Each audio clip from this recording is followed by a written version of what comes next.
What's going on, folks? Good afternoon and welcome to my channel. Today we're going to talk about the elusive 5.4 and their serious cam phaser problems.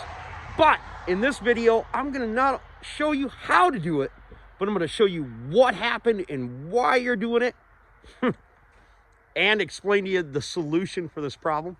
Also, in future videos, I'm going to show you how to reprogram it so you'll be able to fix it, or at least have an idea of what's going on inside your engine. My name's Clay, and you're watching The Clay Way. If this video is helpful, please consider subscribing, clicking the notifications, sharing my videos, and giving me them sweet old thumbs up.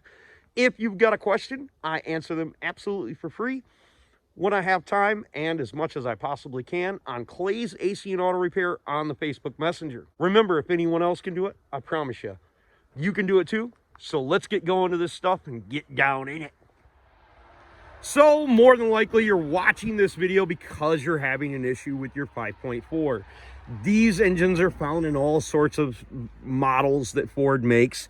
Excursions, Expeditions, Ford F150s, all sorts of different stuff. They put these 5.4s in there, even in Explorers. Well, the cam phasers break, you're getting a little bit of ticking, maybe it's not running right, you don't understand what the heck is going on, you don't understand why you shouldn't just replace the cam phasers themselves and go on about life. And you know, because you probably watch videos, that you can replace the cam phasers without even taking off the front cover. Well, that seems like a good idea. I'm going to show you why just replacing them cam phasers and putting the tensioners and stuff like that back in there is not the best idea. But I'm going to show you how it works.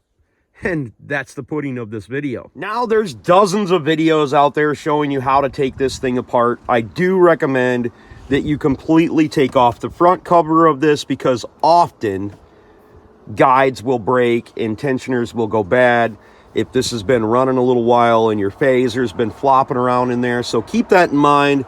Disassembling this completely, not removing the heads, of course, like I did for this video, but disassembling it, removing all the timing components, checking to make sure that they're good.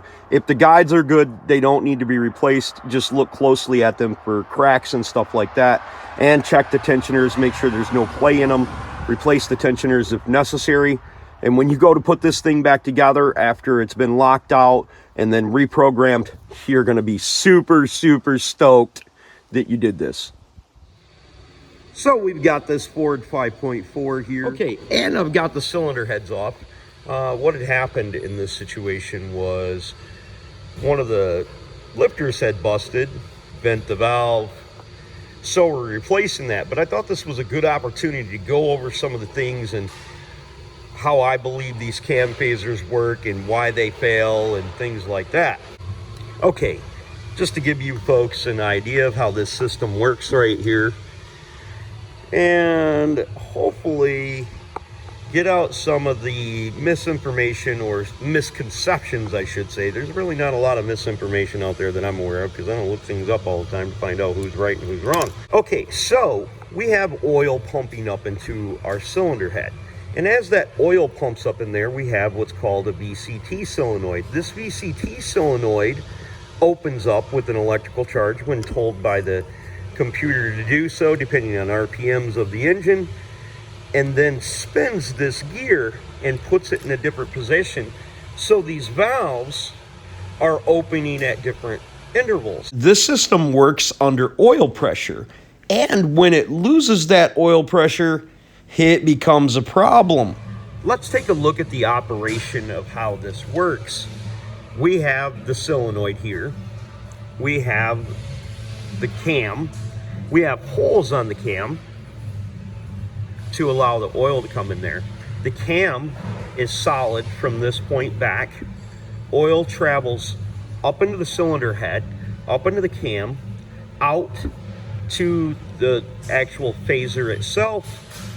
The VVT solenoid turns that phaser on. So taking all that information into consideration and how the operation of this works, if this does not get enough oil pressure, it will cause this to go until it breaks that spring on there.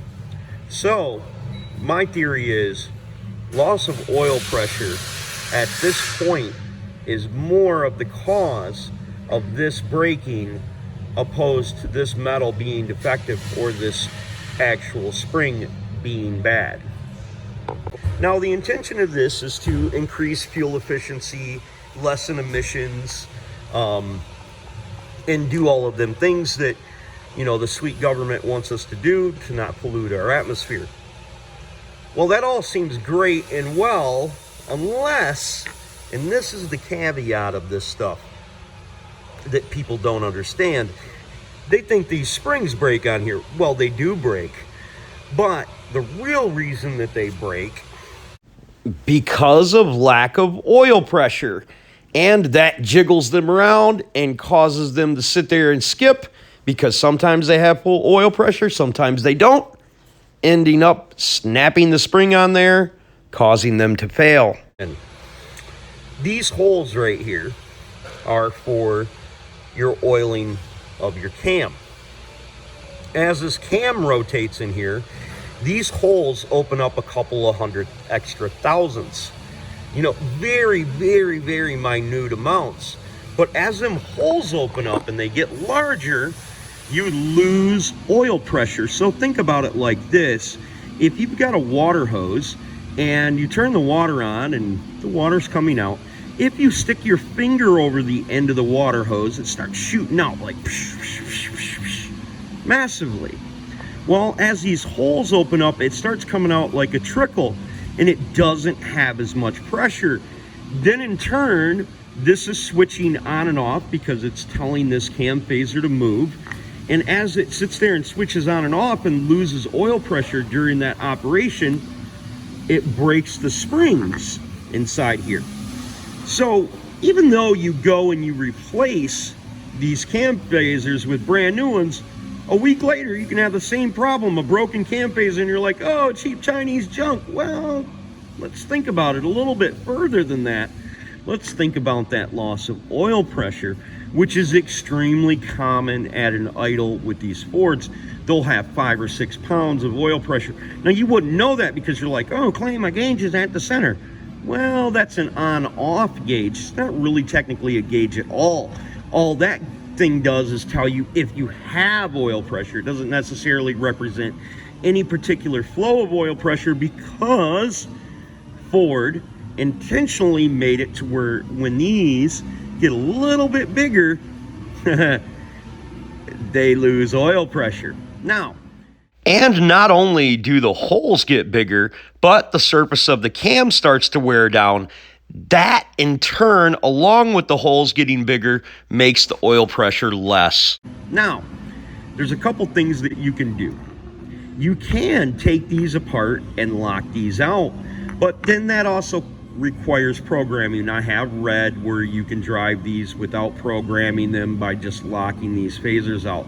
But what's going on inside your engine is a little bit different. It's not compensating as well for the fuel-air mixture ratio. So then in turn, it's going to destroy your cats. It's going to cause other scenarios. So if you're going to lock these out, pay the $175, $200 to have your ECM tuned. Or if you have a scanner like me, I might be able to show you how to do that. Now, let's talk about a solution for this problem, and this is just a philosophy, but you guys that love engines and love how things work will probably like this, and you'll go, that might work, Clay. So let's take these oil galleys right here. We could already say that the tiny amount of oil film that should be in here, probably not necessary to have these big holes. Well, there's probably a couple of reasons why they have these big holes. These big holes are more than likely so the oil doesn't get constricted in there and burn up inside these holes from people not changing the oil. I have just a philosophy of a solution for this. Other than this one right here, I know it would work on every single one of these holes, and I believe that these holes are the problem. I don't necessarily think it's a lifter or anything like that. I think it's just primarily these holes, because the bottom end, when these oil pumps start to seem like they're losing oil pressure, it's not in the bottom end is not generally the problem. The top end is the problem. so we could take a piece of brass, a mini lathe, and make inserts to go in there. Now you might be thinking, well, Clay, you would have to line bore this if you did that. I don't think so. I think you could take a punch using the mini lathe and make a tool to insert brass fittings inside here, then in turn making that hole just a little bit smaller, and I don't think it's going to have to be a couple thousandths smaller at most. Insert brass fittings inside here, increasing the oil pressure, not needing to lock these out, still keeping your vehicle emissions compliant, and keeping the original components in there without breaking them, and truly making the engine work the way it was intended to. With all of that said, locking out the cam phasers and turning off the VCT, probably not a bad idea. Probably not going to hurt anything. So, you know, they do it all the time at other places, but just keep in mind, even when you do that, the reason that it really stopped working was probably because of oil pressure, more so than anything else. And that's more than likely the reason that these broke to begin with. Just food for thought. Hope you dig that. Now you could also be saying, well, if you lessen the restriction here, the oil might pump out further here. Well, the thinking behind that might be that this all comes through the same galley, so more than likely that won't be the case, but it is a possibility. Okay, so we're going to start taking this apart with the T30 socket, and we're going to leave one just loose. Okay, so he's going to roll the cup over, and he's going to make sure that he holds down on the plate so the spring doesn't blow out the pin. This one has one, right? Well, that doesn't make any sense. Somebody was fucking with it. Somebody changed something that they shouldn't. Huh.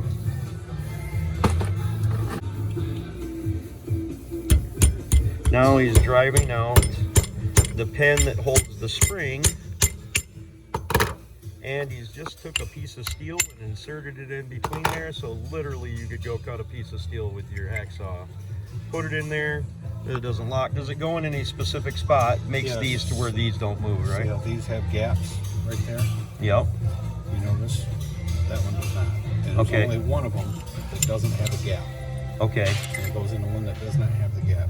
Okay. And it locks the phasers. So then you put the pin back in there that holds the spring on, even though we don't even really technically need the spring any longer. That's really interesting that one of them, the other one we took apart, was locked out. This one wasn't. That doesn't even make sense, does it? Somebody does that. I know the engine had work on it before because it's got like 200,000 miles on it, but I find that very hard to believe. You put a lockout kit in it like that. Here you go. Thank you, sir. Appreciate you. Don't unlock. Just let me. That had one that was already locked, and the other one wasn't. I'll use these on the other one that I got to do next. Huh, that was weird.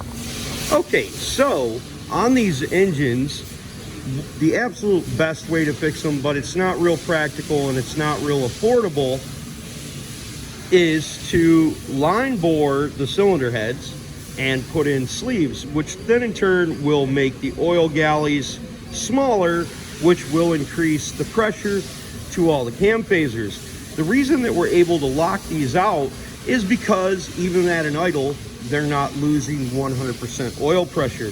There's just very small amounts of oil pressure here, generally 15 pounds or so, you know, maybe even down to 10.